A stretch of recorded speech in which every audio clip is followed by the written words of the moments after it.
मैं पार्वती को आपकी बहू किसी भी कीमत पर नहीं बनने दूंगी मम्मी जी। और दो अलग इंसान कभी एक जैसे हो ही नहीं सकते। नीति ने मांगी संजू से माफी, वापस आने की विनती। संजू ने छोड़ा नीति का साथ, रोती रह गई नीति अकेले।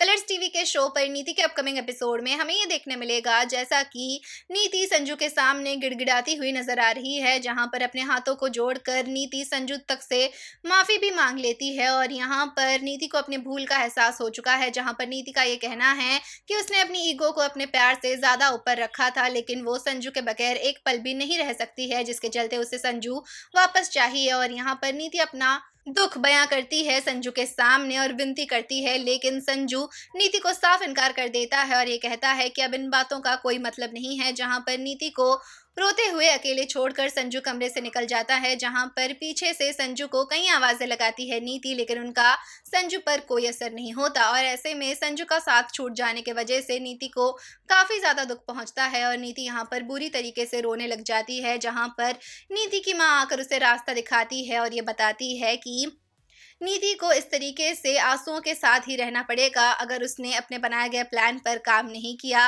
क्योंकि संजू को वैसे भी कभी नीति से प्यार था ही नहीं और वो नीति को एक जरिए की तरह इस्तेमाल कर रहा था परी यानी कि पार्वती तक पहुंचने के लिए।